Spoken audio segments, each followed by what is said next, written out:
이 새벽 우리에게 주신 하나님 말씀은 데살로니가 후서 2장 1절에서 17절까지의 말씀입니다. 데살로니가 후서 2장 1절에서 17절까지의 말씀입니다. 우리 하나님의 말씀을 다 함께 받들어 읽겠습니다. 형제들아, 우리가 너희에게 구하는 것은 우리 주 예수 그리스도의 강림하심과 우리가 그 앞에 모임에 관하여 영으로나 또는 말로나 또는 우리에게서 받았다 하는 편지로나 주의 날이 이르렀다고 해서 쉽게 마음이 흔들리거나 두려워하지 말아야 한다는 것이라. 누가 어떻게 하여도 너희가 미혹되지 말라. 먼저 배교하는 일이 있고 저 불법의 사람 곧 멸망의 아들이 나타나기 전에는 그 날이 이르지 아니하리니 그는 대적하는 자라. 신이라고 불리는 모든 것과 숭배함을 받는 것에 대항하여 그 위에 자기를 높이고 하나님의 성전에 앉아 자기를 하나님이라고 내세우느니라. 내가 너희와 함께 있을 때에 이 일을 너희에게 말한 것을 기억하지 못하느냐. 너희는 지금 그로 하여금 그의 때에 나타나게 하려 하여 막는 것이 있는 것을 아나니 불법의 비밀이 이미 활동하였으나 지금은 그것을 막는 자가 있어 그 중에서 옮겨질 때까지 하리라. 그때 불법한 자가 나타나리니 주 예수께서 그의 입의 기운으로 그를 죽이시고 강림하여 나타나심으로 패하시리라. 악한 자의 나타남은 사탄의 활동을 따라 모든 능력과 표적과 거짓 기사와 불의의 모든 속임으로 멸망하는 자들에게 있으리니 이는 그들이 진리의 사랑을 받지 아니하여 구원함을 받지 못함이라. 이러므로 하나님이 미혹의 역사를 그들에게 보내사 거짓 것을 믿게 하심은 진리를 믿지 않고 불의를 좋아하는 모든 자들로 하여금 심판을 받게 하려 하심이라. 주께서 사랑하시는 형제들아, 우리가 항상 너희에 관하여 마땅히 하나님께 감사할 것은 하나님이 처음부터 너희를 택하사 성령에 거룩하게 하심과 진리를 믿음으로 구원을 받게 하심이니 이를 위하여 우리의 복음으로 너희를 부르사 우리 주 예수 그리스도의 영광을 얻게 하려 하심이라. 그러므로 형제들아, 굳건하게 서서 말로나 우리의 편지로 가르침을 받은 전통을 지키라. 우리 주 예수 그리스도와 우리를 사랑하시고 영원한 위로와 좋은 소망을 은혜로 주신 하나님 우리 아버지께서 너희 마음을 위로하시고 모든 선한 일과 말에 굳건하게 하시기를 원하노라. 아멘. 네.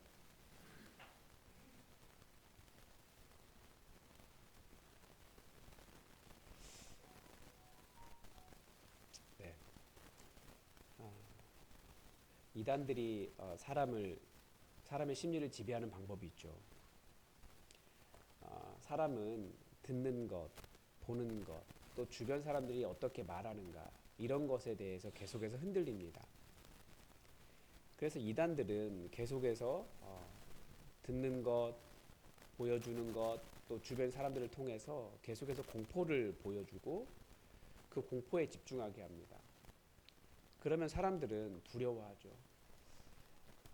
특히 극단적 종말론을 가진 그런 이단들, 언제 몇 월 며칠을 딱 지정을 해서 그날 뭐 자기의 교주가 재림할 것이다 이렇게 말하는 이단들 같은 경우에는 그런 날짜들이 계속해서 성취되지 않기 때문에 그 다음부터 계속해서 보여주는 영상들이 있습니다. 뭐 이렇게 그 해성이 다가온다 그러면 해성이 이렇게 부서지고 떨어지면서 우리나라의 그 전 세계에 이렇게 어떤 그 멸망을 가져온다든지, 아니면 지금같이 이렇게 기후위기가 심각해지면 이 기후위기 때문에 우리가 죽는 거 아니야? 그런 공포를 계속해서 심어줍니다.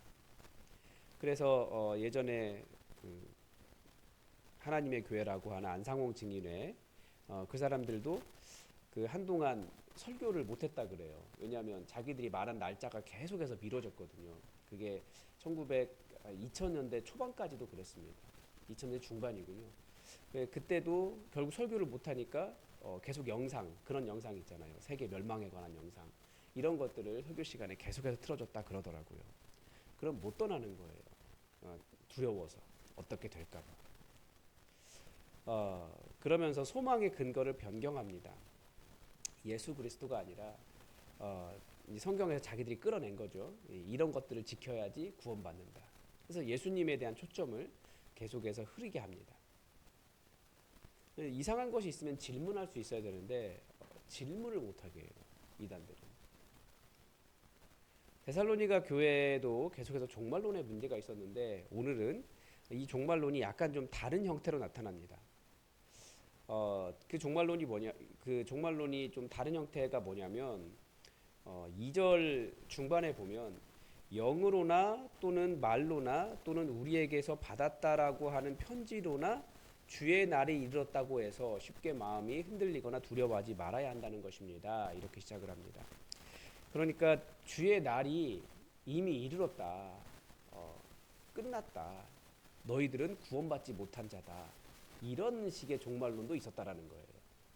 여러분 그런 생각 해보신 적 없으십니까? 저는 가끔 하는데 그 주님께서 분명히 그런 말씀하셨었거든요. 너희 중에 살아있을 때 나 다시 오는 거 볼 자도 있을 것이다. 그런 말씀하셨으니까 이미 끝난 거 아니야? 그런 상상을 가끔 해본 적이 있어요. 근데 그게 아니라는 거예요. 그런데 이렇게 흔들리는 이유가 무엇이냐면 2절에 보면 영으로나 데살로니가 전서에서는 예언을 무시하지 말라 그랬습니다. 예언 잘 들으라 그랬어요. 그런데 사람들을 미혹하는 방식이 영으로나 그러니까 예언의 말씀 내가 하나님의 음성을 들었다. 성령님께서 나에게 말씀하셨다 그러면서 사람들을 흔든다라는 거예요. 근데 그런 것에 흔들리지 말라는 거예요. 또는 말로나 주변 사람들이 그러죠. 그러니까 청년들 만나보면 의외로 이단에 이렇게 한 번씩 갔다 온 사람들도 있어요. 우리 청년들 말고요. 근데 이단들 얘기 들어보면 다 그 얘기예요. 이단들에 갔을 때 그 이런 것들 때문에 이상했어요. 그래서 질문하면 주변 사람들이 그렇게 막 뭐라고 한대요. 네가 믿음이 없는 거라고. 네가 나중에 믿음이 생기면 다 이해가 될 거라고. 근데 의외로 이게 자매들은 JMS 갔다 온 친구들이 많아요. 청소년 때. 다행히도 그 JMS 그 정명석이 그 한동안 감옥에 가 있는 경우가 조금 몇 년, 10년 가까이 있어서 그래서 피해를 당하지 않은 지금 청년들이 그런 세대예요. 안 그랬으면 청소년 때부터 피해를 당한 거예요. 아주 심각하죠. 그래서 왜 그러냐, 이게 뭐냐라고 이야기하면 네가 믿음이 없어서 그래, 조금만 지나면 알아. 뭐 이런 식으로 해서 주변 사람들이 더 그러는 거예요. 영으로나 말로나 우리에게 받았다는 편지로나 이런 말이 왜 그러냐면 그 성경도 계속해서 이게 바울이 쓴 거냐 안 쓴 거냐 뭐 그런 논쟁들이 많이 있잖아요. 사람들은 어떤 권위를 나타내기 위해서 이게 누가 쓴 것이다 라고 하면서 그 당시에는 이렇게 편지 쓰는 게 유행이었습니다. 그래서 위작이 많아요. 그렇게 사람들을 계속 흔드는 거예요. 불안하게 하고 주의 날이 이미 이르렀다. 다 끝났다. 이미 다 너희들은 끝이다. 뭐 이렇게 쉽게 그런 것을 보면서 마음이 흔들리거나 두려워하지 말아라. 그러니까 가짜 뉴스가 옛날부터 있었던 거예요. 그 가짜 뉴스의 목적이 무엇입니까? 결국 예수님, 다시 오실 예수님에 대한 소망을 부질없는 것으로 만들어서 예수님을 신뢰하는 일을 떨어뜨리는 것입니다. 그래서 마음이 흔들리고 나는 주님의 영광에 들어가지 못했다라고 하면서 두려워하게 하는 거예요.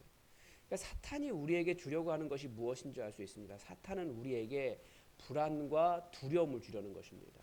그러나 우리 하나님은 우리에게 무엇을 주려고 하십니까? 하나님의 그 가득한 생명의 그 풍성함을 우리가 누리면서 정말 생명력으로 가득 차기를 바라시고 그 풍성하신 사랑을 우리에게 내가 너희를 너무나 사랑한다라고 말씀하시며 그 사랑을 누리며 살기를 바라신다라는 거예요. 그래서 우리가 주변 사람들을 볼 때 어떤 사람은 계속해서 부정적인 이야기하면 사람의 그 뭐라고 할까요? 그 두려움을 자극하고 어디에 이르르지 못한 부족함을 지적하고 막 그런 것들이 있어요. 그렇게 해서 사람이 풍성하게 살지 않아요. 생명력이 풍성해지지 않아요. 특히 자녀들을 볼 때도 자녀들을 대할 때도 절대 부정적인 이야기를 하면 안 됩니다. 자녀들의 생명력이 죽어요. 자녀들은 정말 나쁜 말들을 간직하고 살거든요. 부모가 왜냐하면 부모는 절대적인 존재이기 때문에 부모의 말에 흔들리는 거예요. 그러니까 그 생명이 풍성하게 행복하게 살 수 있도록 얼마나 아이들 웃으면서 살면 예쁩니까? 그 모습으로 살 수 있도록 도와주는 게 부모인 거죠. 그렇지 않으면 그 아이들이 그런 생명력으로 살지 못해요. 근데 그게 문제가 뭐냐면 우리도 어른 세대도 사실은 그런 생명력 속에 살아본 적이 별로 없기 때문에 그래요. 그런 사랑의 말이나 잘 못 들어본 거죠. 그래서 우리가 계속해서 예수님의 사랑이 우리에게 얼마나 풍성한지, 주님께서 얼마나 우리에게 그 생명으로 풍성하게 정말 그 우리가 가지고 있는 이 생명의 그 기쁨을 누리며 그것이 이렇게 풍성하게 드러나는 삶을 살기를 원하셨는지 우리가 계속해서 주님의 말씀을 통해서 보지 않으면 우리는 다른 것 듣다가 다른 것 보다가 소망을 잃어버릴 수 있습니다. 절대 주님은 삶을 포기하라고 우리에게 오신 게 아닙니다. 더 두려움 없이 담대하게 선을 행하며 생명의 풍성함과 그 하나님의 사랑 가운데 살아가라고 우리를 부르셨다라는 그 부르심의 의도를 먼저 기억해야 된다라는 거죠. 그러면서 사도 바울이 이르지 않은, 아직 주의 날이 이르지 않은 증거들을 몇 가지 이야기합니다. 첫 번째는 3절에 보면 누가 어떻게 하여도 너희가 미혹되지 말라라고 이야기하는데, 이런 현상이 아직 일어나지 않았으니까 미혹되지 말라는 거예요. 첫 번째는 배교하는 일이 있고 저 불법의 사람 곧 멸망의 아들이 나타나기 전에는 그 날이 이르지 아니하리리, 그렇게 되어 있습니다. 그러니까 이때 이 데살로니가 전서와 후서를 쓸 때가 신약 성경 중에서 가장 빠른 시기이기 때문에 아직 이때까지는 이런 일이 별로 일어나지 않은 상태입니다. 교회가 그렇게 핍박당하는 일도 그렇게 별로 없는 상황이었습니다. 그러니까 예수 믿는 일이 핍박당하는 일이 있었죠. 물론 동족들에게 그런 핍박이 있었지만 정부로부터, 로마 정부로부터 황제 숭배 사상으로 인해서 정부로부터 고생당하는 그런 상황까지 가지 않은 상황이어서 이런 내용을 쓴 것입니다. 그런데 배교하는 일과 불법의 사람, 곧 멸망의 아들이 나타나는 그 날은 어떤 날입니까? 굉장히 고통스러운 날이죠. 아직 성도들이 받고 있는 환난이 그렇게까지 강하지는 않다라는 거예요. 그러니까 주님이 오신 날은 언제냐? 정말 악이 아주 세상에 난리가 나서 주님이 오시지 않고는 해결이 안 되는 상황까지 가지 않으면 그때까지는 아직까지는 괜찮다라는 거예요. 물론 여기 배교하는 일, 불법의 사람, 이게 이제 그 중간기 문헌과 연결되는 부분이 있기는 합니다. 그렇지만 그렇게 설명드리는 것보다 아직 그렇게까지는 주님 오실 정도까지 악이 깊어지지 않았다, 이렇게 이해하는 게 좋은 거죠. 이 사람의 특징이 있습니다. 4절에 보면 그는 대적하는 자라, 신이라고 불리는 모든 것과 숭배함을 받는 것을 대항하여 그 위에 자기를 높이고 하나님의 성전에 앉아 자기를 하나님이라고 내세우느니라. 이때는 하나님을 대적하는 악이 가장 강력한 시대라는 거예요. 주님 모시기 직전에 일어나는 일은. 예수님은 하나님을 가장 강력하게 대적하는 때에, 세상이 강력하게 대적하는 때에 오실 것이고, 그렇게 하나님을 강력하게 대적하는 사람이 있을 때에 오실 거라는 거죠. 그러면 그런 상황 속에서 성도가 받는 고통이, 고난이 매우 커질 때, 그때 오실 것이라는 것입니다. 그리고 7절에 보면 불법이 이미 활동하였으나 지금은 그것을 막는 자가 있다라고 이야기합니다. 그러니까 사도 바울도 아마 이 때는 아무도 모르기 때문에 예수님이 금방 곧 오실 것이라는 생각을 하고 있었던 것 같기는 해요. 그런데 이렇게까지 늦을 줄은 몰랐던 거죠. 그런데 지금 여기서 불법이 이미 활동하였으나, 그러니까 이 사람이 이미 한번 나타났다라는 거예요. 자기가 하나님이라고 주장하려고 하는 사람이 나타났었다라는 거죠. 그런데 막는 일이 있었다라는 거예요. 그게 그래서 사람들이 여러 가지로 이야기합니다. 이 잠깐 막는 자, 이 악한 자를 잠깐 막고 있는 자가 누구인가, 여러 가지로 이야기를 하고 있는데, 뭐 교회라고 말하는 사람도 있었습니다. 교회가 이렇게 그 진리를 유지하고 있을 때 이런 악한 자들이 막히고 있다.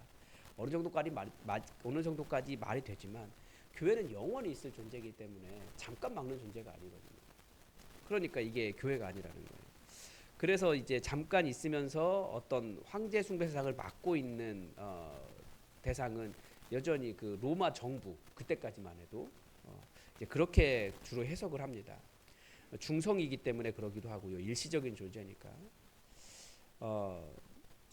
그래서 때로는 이 정부 권력이 악한 자를 막는 일을 하기도 합니다. 로마서에 볼 때도, 로마서에서도 그 정부 권력, 그러니까 왕에게 칼이 괜히 주어진 것이 아니다, 하나님의 도구로 주어진 것이다, 그런 말씀하는 이유도 그렇습니다. 이해가 요즘 시대를 보니까 이해가 되더라고요. 잘하면 이번 정부가 신천지를 제거할 수 있을 것 같아요. 통일교도 제거할 수 있을 것 같아요. JMS도 구속시켜서 다시는 못 나오게 할 것 같아요. 그러니까 정부 권력이 하나님의 도구로 사용될 수 있는 거죠. 그런 거 보면 하나님께서는 정부를 하나님의 도구로 악한 자를 제어하는데 잠깐 동안 사용하시는 것을 볼 수 있습니다. 그러니까 그런 식으로 아직 그 악한 자가 아직 완전히 나타나지 않았다라는 거예요.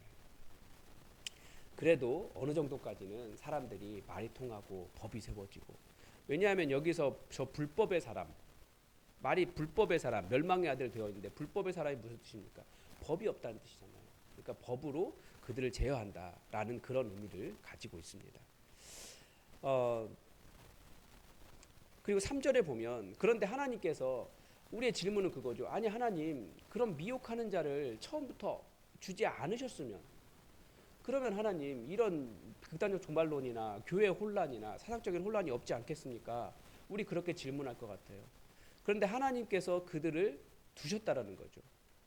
11절에 보면 주어가 하나님이에요. 하나님이 미혹의 역사를 그들에게 보내사 거짓 것을 믿게 하심은, 그러니까 하나님께서 그런 미혹의 영도 허락하셨다라는 거죠. 왜 그렇습니까? 심판받을 자에게 심판을 주시는 방법이라는 겁니다. 예수 그리스도라고 하는 포인트가 이렇게 자꾸 흔들리고, 자꾸 불의를 좋아하는 자들, 진리를 믿지 않는 자들, 그렇게 미혹에 빠지는 이유는 하나님께서 그 사람들을 심판하시는 방법이라는 거예요. 미혹받는 것도 하나님의 심판의 방법이고, 그래서 우리가 성령을 간구하는 이유는, 하나님의 말씀이 안 들리는 사람들은 정말 깊게 기도하셔야 됩니다. 하나님의 말씀이 안 들리고 하나님의 마음이 잘 이해되지 않고 하나님의 마음으로 살아가는 것이 어려울 때 정말 기도 많이 하셔야 돼요. 성경은 끊임없이 그 이야기예요. 왜 악이 이렇게 막 나타나느냐. 하나님께서 그들을 심판하시려고 하나님의 말씀이 들리지 않게 하시고 그들을 심판하게 하시려고 그들의 귀를 막으신 거라는 것을 선지서부터 계속 이야기하는 것입니다. 그래서 멸망받을 자에게 멸망받게 하시려고 그냥 놔두시는 거예요. 안 들리게. 듣고 깨달아서 회개하고 구원받을까 봐 안 들리게. 굉장히 심각한 일이거든요. 그래서 말씀이 들리도록, 누가 구원받기를 원하면 하나님의 말씀이 들리도록 우리는 기도해야 하고, 하나님의 구원이 그 사람에게 이르도록 우리는 기도해야 하고, 우리 스스로를 위해서도 주의 말씀이 들리고 예수 그리스도의 사랑을 알게 해주십시오. 우리는 계속해서 우리를 위해 기도해야 됩니다. 하나님께서 그렇게 막으실 수도 있다라는 거죠. 그런데 성도는 사도 바울이 하고 싶은 말은 이거예요. 성도는 주의 날 때문에 혹은 다른 일이라도 절대 두려워하지 말아라. 흔들리지 말아라. 마음을 굳건하게 해라. 이게 지금 13절에서부터 말하고 있는 내용입니다. 절대 두려워할 이유가 없다라는 거죠. 오직 감사만 있다라는 것입니다. 왜냐하면 13절에 보니까 하나님께서, 이것도 하나님께서 하신 일이에요. 처음부터 너희를 택하셨다. 택하셔서 성령의 거룩하게 하심과 진리의 믿음으로 구원을 받게 하셨다. 그러니까 안 들린 사람들이 아니라 복음이 들려서, 이 진리의 말씀이 들려서 구원받은 자가 되게 하셨고, 우리를 복음으로 부르셔서 그리스도의 영광을 얻게 하신 사람들이다. 그러므로 형제들아, 굳건하게 서서 말로나 편지로 가르침을 받은 전통을 지키라. 그러니까 지금 이렇게 보내는 것을 잘 지키라는 거예요. 그리고 하나님의 마음을 이해하라는 거죠. 믿어진 것 자체가 우리가 이미 택하시를 받은 증거고, 하나님의 마음이 무엇입니까? 16절에 보면 우리 주 예수 그리스도와 우리를 사랑하시고 영원한 위로와 좋은 소망을 은혜로 주신 하나님 우리 아버지께서, 이게 하나님의 원래 뜻이에요. 하나님께서 우리에게 주시려고 하시는 것은 우리 고난받는 세상 속에서 너희를 정말 사랑한다라고 하는 그 사랑과 우리에게 위로와, 이 어려운 세상 속에서 위로와 소망을 은혜로 주시려고 하시는 것이, 이게 아버지의 뜻이라는 거죠. 아버지의 이 뜻을 안다면 그런 말들 때문에, 미혹하는 말들 때문에, 악한 사람들 때문에 흔들리거나 두려워할 일이 없다라는 것입니다. 성령은 계속 우리에게 두려워하지 말라고 말씀하십니다. 그게 하나님의 뜻이기 때문에 그렇습니다. 반대로 사탄은 계속해서 우리의 두려움을 파고듭니다. 이거 없어서, 이거 되지 않아서, 내 뜻대로 되지 않아서, 이것 때문에 우리는 무너질 거야, 망할 거야, 이거 갖지 못해서, 어디에 살지 못해서, 이런 식으로 계속해서 우리를 두렵게 합니다. 그러나 우리 하나님은 그렇게 말씀하지 않으세요. 하나님의 본심을 아느냐 이거죠. 이 고통받는 세상 가운데 직접 그분이 오셔서 우리를 위로하시고 우리 삶을 굳게 붙잡아 주시려고 하시는 것이지 두렵게 하고 흔들리게 하려고 하시는 것이 아닙니다. 우리를 부르신 하나님은 우리를 사랑하셔서 우리에게 위로 주고 그 생명력으로 가득 차기를 바라셔서 행복하게 살기를 바라셔서 우리를 부르셨습니다. 다른 사람들이 이거 있어야 행복하다, 저거 가져 행복하다 그런 말에 속지 말고 우리를 사랑하셔서 아들을 내어주신 그 하나님의 사랑에 집중하시기 바랍니다. 그러면 하나님의 뜻이 더 잘 보여요. 그래서 우리가 주님의 뜻 온전히 이해하며 두려움 없이 강하고 담대하게 사탄의 공격을 이기며 이 세상을 살아갈 수 있기를 바랍니다. 오늘도 하나님의 뜻이 우리에게 이루어지기를 주기도문으로 기도하겠습니다. 하늘에 계신 우리 아버지, 아버지의 이름을 거룩하게 하시며 아버지의 나라가 오게 하시며 아버지의 뜻이 하늘에서와 같이 땅에서도 이루어지게 하소서. 오늘 우리에게 일용할 양식을 주시고 우리가 우리에게 잘못한 사람을 용서하여 준 것 같이 우리 죄를 용서하여 주시고 우리를 시험에 빠지지 않게 하시고 악에서 구하소서. 나라와 권능과 영광이 영원히 아버지의 것입니다. 아멘. 여러분 우리 하나님의 말씀이 우리 귀에 들리는 그런 삶이 되게 해달라고 기도합시다. 성령님께서 우리에게 두려워하지 말라고 하시는 음성을 들으며 오늘도 하나님의 사랑을 누리며 살아가는 이 하루 되게 해달라고 기도합시다. 그리고 우리가 미혹받지 않도록 주의 말씀만 주님의 역사만 들리도록 보이도록 또 우리 영에 말씀해달라고 우리 기도합시다. 우리 다 함께 기도하겠습니다.